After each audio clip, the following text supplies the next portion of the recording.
Trust in the process.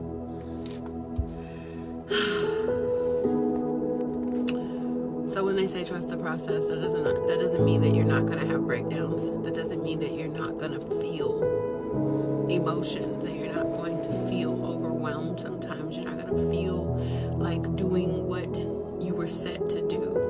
You're going to feel like quitting. You're going to feel like you're not good enough. You're going to feel like you're not worthy. All those emotions of quitting and backing out and starting over may overwhelm you, right? So today I took my son to the YMCA, well, my boys, and my youngest boy is 9, and that says a lot even in itself, that he doesn't know how to really articulate what he's feeling. He doesn't know what he's feeling sometimes. He just expresses himself the best way that he can. He's 9. So with that being said, anytime that we go to play a sport, basketball, football, soccer being one of their favorite, if he does not get something precise, he gets upset, and then he like lashes out, or he just wants to quit. He doesn't want to do it anymore.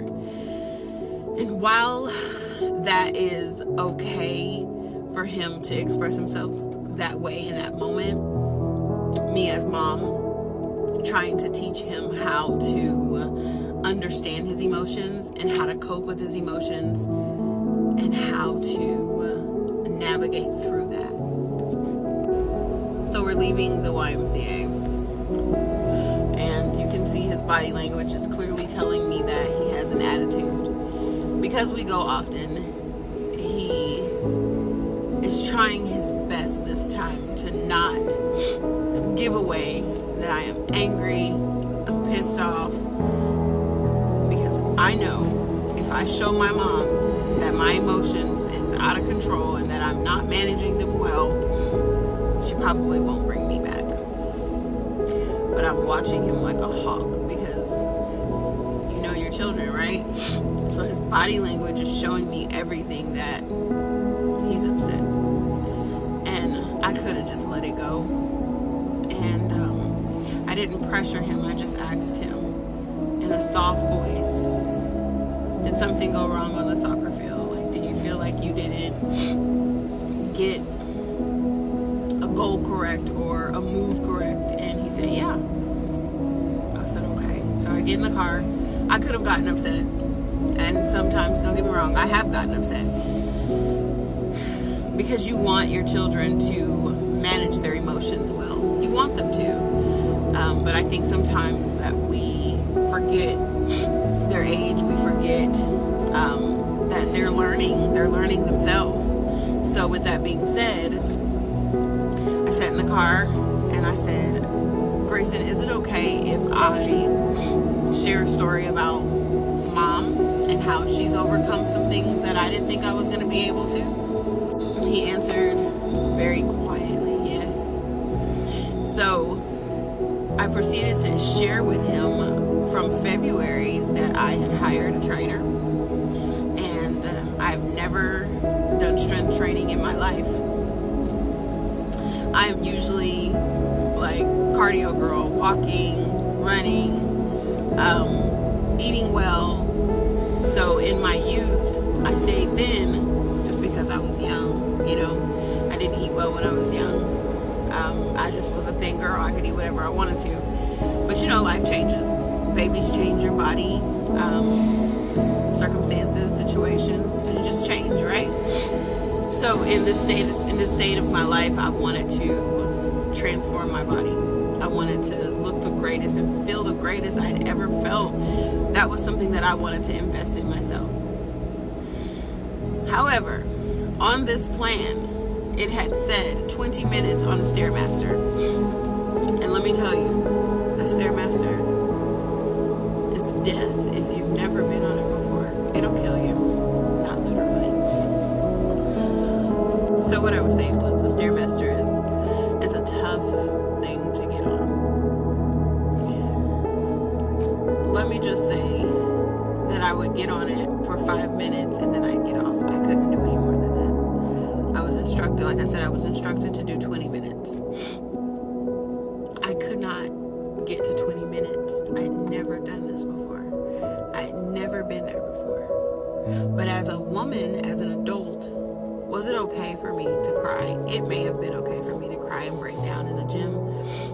But what I tried to do was think quickly. What can I do that's probably just as equivalent, but not as hard until I build up to that? I could have asked my trainer, but I didn't. Part of me was a little shamed, maybe a little prideful, like, I don't really want to let him know that I can't do this, when that's the point, right? That's the point.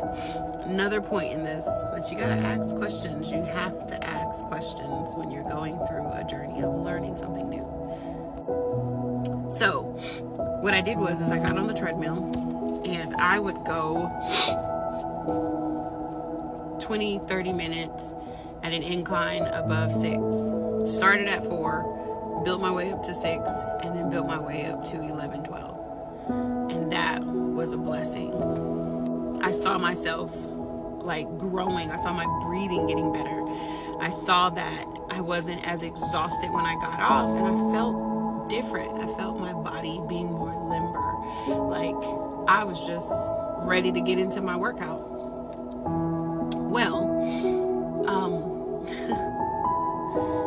4 months later, I decided to try this Stairmaster again because I'm listening to different women's testimony on YouTube. And while I tried to avoid it as much as I could, I knew that I had to face this. I had to face this beast in my life, right? Because that's what it was to me. It was something that I looked at that put fear in me, because I thought, oh my God, I'm going to pass out on this machine and it's going to be so embarrassing and the whole world is going to laugh at me, like the whole world's watching. But anyway, so I'm sharing this with my son, and I told him, son, after 4 months, I decided to get on it again this, I think it was last week, and I did 20 to 30 minutes. Catch that. I went from 5 minutes to 20 to 30 minutes. That was unbelievable to me. Unbelievable. I was so impressed and I was so excited that I overcame that and didn't even realize that I overcame it. So I share it with my son. Sometimes you have to walk by faith. Faith comes by hearing. And that is not just with other people's testimonies as far as in fitness, but it's in life. Faith comes by hearing.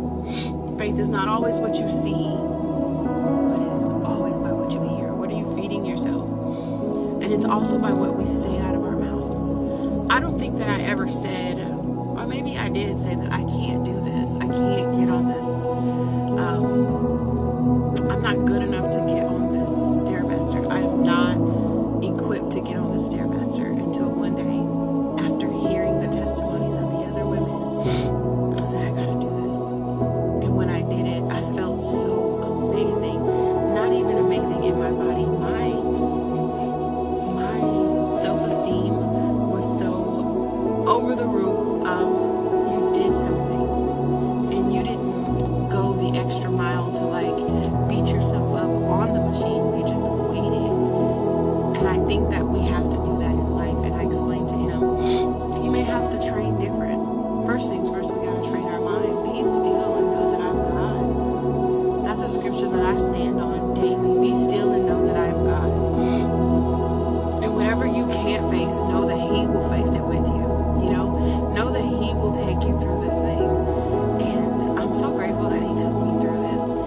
But I had to learn to trust Him. I had to let Him navigate me. I had to let Him minister to me in the times that I felt worthless, and I felt like, how did you let yourself get to this place? How did you let yourself gain this much weight? How could you do this to yourself? Instead, I changed that. I reframed those thoughts into,